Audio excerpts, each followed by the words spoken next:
Hello, my friends. Amy R here with Prairie Paper and Ink with some really fun faux foiled cards. That's what I always kind of refer to anything I make using Nouveau Glacier paste is faux foiling. It's about the closest look you can get to foil without actually using foil products, if that makes sense.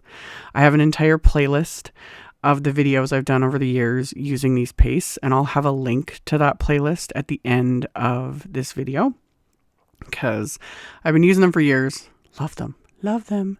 And about a month ago, something like that, I did a video using just one of the animal print stencils from this set. It's a set of 3 from Simon Says Stamp, and I did them in neutral colors with the Glacier paste and had so much fun doing them. And then I saw it was an ad for a phone. I think they were phone cases, and they were in like blues and pinks and purples with like a foiled animal print. And it just stuck with me. So I was like, I need to make cards based on that. So I've got this animal print stencil set, and I'm going to use all 3 stencils this time. And I have just some A2 card fronts. And the first card front is a light purple cardstock with the Nouveau Glacier paste in Pixie Wings.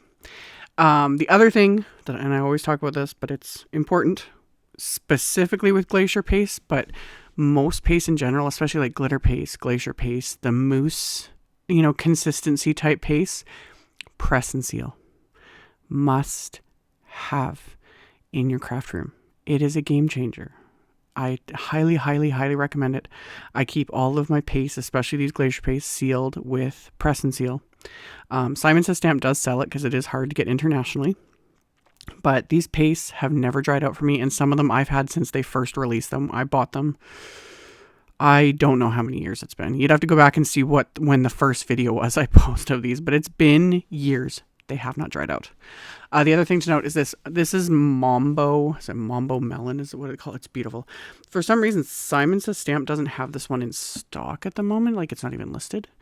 However, another option is there's I think it's called Petal Pink. Frosted Petal or Frosted Pearl. It's a lighter pink, and that actually would have went better with the set because it's more pastel. So the Frosted Petal or Frosted Pearl over like Simon's Cotton Candy cardstock would have looked amazing. But I'm always drawn to the brighter pinks. So I use that one on this doll pink cardstock with the more like the zebra print stencil. And all of these stencils I just taped down with pixie tape. And I had butted the tape right up to the very edge of the cardstock. This just makes things easier. A little bit less of a mess because, I'm getting paste everywhere. This stuff is very easy to clean off, stencils, etc. I always clean my stencils immediately. You don't want to let any of these types of paste like dry on your stencils. Almost all pastes, if you let them dry on your stencils, you either risk ruining your stencils or you're just going to have a heck of a time trying to remove them. I would recommend, if you do accidentally let them dry, soak them, in, I wouldn't say super hot water, but like hot soapy water for a while. That might help. But I just cleaned my stencils. Once I was done all this, I went and washed my stencils. I just kind of rub them gently between my hands with a bit of soap and water, let them air dry, and they're good to go. So this final one, I used the leopard print stencil in the set, and this is Sea Sprite Glacier paste, which, chef's kiss, over Simon's Sea Glass cardstock, another favorite. There's some, I like all the Glacier pastes that Tonics released, are beautiful. Absolutely beautiful. You can't go wrong with any of them, but there's something with like these pretty pastel colors that I was like, yas. So I just used one of my big old palette knives and just a light hand. I'm not pressing really hard. With these pastes, you do not need to apply them very thick. I just do a light hand. I just gently, apply it over my stencil. And if you apply it thin enough, like just like to the width of the stencil, if this makes sense, they'll dry quite quickly, and they dry quite flat in the end. You're not getting a lot of texture with these because that's not what they're meant for. They're meant for that shine and the foily sort of look. So I went and washed my stencils, set those panels aside to dry, while they were doing that, I did all of my die cutting, and that involved just die cutting a bunch of scraps of black cardstock using this new CZ Design Sister wafer die. And I die cut scraps of black cardstock. And then for my top layers, I used Simon's black glossy cardstock. So that's going to give it that little extra something something without me needing to fiddle with glossy accents. That is another option. You could just use black cardstock, coat it with glossy accents after you're done adhering everything. That'll look amazing too. I have no problem doing that. I just don't have the patience. Plus, no matter what, I'm always so bad. And I always tell you guys this, I'm always so bad when I use things like glossy accents, like poking my finger in it, like, is it done yet? And then I wreck it. So things like glossy cardstocks, specialty cardstocks, etc., always for the win with me, because it saves me from myself. So I did 2 layers of just the black cardstock because you gotta have that dimension. It just gives it that little extra something. And then the outline I had die cut from white cardstock. So I adhere all my layers together, and then I adhered it to the outline, and then the dot for the eye. I used one of Simon's new little like embellishment wand doohickeys. I don't even have the proper name for them. It'll be in the list with the supplies. I really like this one with the little, I don't really want to call it sticky, green end. It's got a little cling to it. It's not wax. Their other embellishment wand has the wax end. This one just has a little sticky end and a pokey end. But I'm liking the clingy, because it's not sticky. Anyway, I like it for picking up little embellishments and things like the small die cuts and stuff. So yeah, so far so good. So set those aside. Then for the companion sentiments, I'm using the CZ Design Reverse Sister sentiment strips. And I die cut the ones I wanted with some sentiment label wafer dies. And then I also pulled out the CZ Design Sisters Forever stamp set. I think as of doing this voiceover, I think at the moment this set is sold out because, of course, Kathy Zielski's, all her stamp sets, wafer dies, everything, they're so popular, as they should be, because they're the best. Love it. Love her sentiments. I did that toilet card a week or 2 ago, whenever it was, before I got sick, with one of her more sarcastic, punny stamp sets. And yeah, love the mix of fonts. This one, because this specific sentiment from this set that says, lucky to have you, how's it exactly go?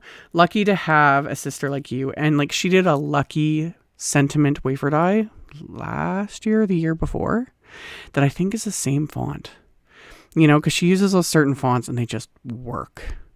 So then when I stamped this, I was like, ooh, that lucky sentiment would work really well with this stamp set.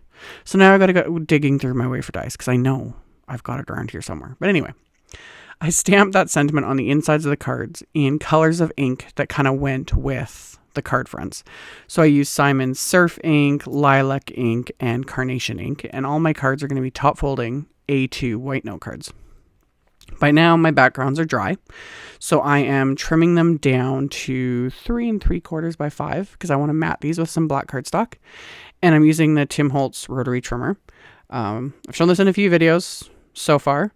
Really enjoying it. For me, the biggest thing is just getting used to using a trimmer like this again, because I haven't used a rotary trimmer in years. I've been using my guillotine trimmers for so long that it's like that muscle memory sort of a thing.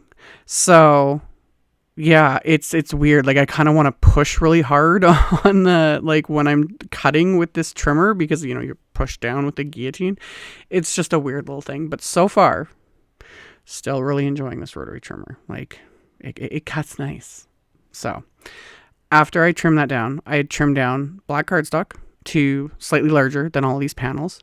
I adhered them together, and then I adhered them to my card bases, all while being very aware of each card base had a different color sentiment on the inside. So I was making sure to match the card fronts to the sentiments on the inside. And I was paying attention, because I do this a lot. If I'm not paying attention, and I'm doing multiple little color schemes and things like that, the amount of times I've had to, cut a card apart and redo, or re-adhere to a different card base, because adhered it upside down, those sorts of things. Happens all the time, literally. So the whole time in my head, it's just a little mantra like double check, open the card base, make sure you're adhering it, not upside down, that sort of a thing. So adhered those panels to the card bases, and then adhered the sentiments, all done with just craft tacky glue. And the little sentiment strip I adhered with those little thin foam squares that I trimmed down just into little strips. And then I'll add some little embellishments, and that's going to finish off these cards. I kept these kind of clean and simple. I really wanted just the backgrounds were the focus, because wait till the end when I like really turn them in the light, like the reflect on them, like, oh, love. And then I was thinking too how cute these would be. Like, I'm not at this phase in my life anymore, but a lot of people would be, if you have like people getting married, bridesmaid parties, things like that.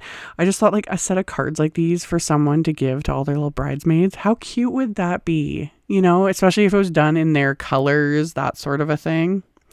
Just fun, So, anywho, after I got everything adhered, my final little embellishment, I kept it simple because I wanted just the shine is the star of the show. I use these little black licorice heart sprinkles from Trinity Stamps, and just put a few of those onto each of these cards. I'm going to adhere them into place with little dabs of craft tacky glue. Once these are adhered, these cards are complete. And then, like I said, I will show you guys in the light, the reflect. Like, get your sunglasses on. It's amazing. Like this one especially, like seriously. So if you don't want to get into foiling, because we got the hot foiling and deco foil and all those things, which I love personally, love, so much fun. But if you don't want to, this is a way to kind of get as close to that look without getting into the whole shebang. So as always, I will have a link below the video to my blog post. I'll have a supply list. I'll just add all the colors. There's not a ton, and I hope Tonic here's my pleas. Release more colors. You can never have enough. But I'll link to all the colors available so far in these Glacier pastes. They're fun. And then at the end of the video, I will also have a link to my playlist with all the other videos I've done so far using these pastes, because again, they're just fun. So you can check that all out below and at the end if you're interested. Thank you all so very much for taking the time to watch my videos, for thumbs upping, commenting, subscribe if you haven't. I'd love to have you. And I will see you all very soon in the next video. Bye.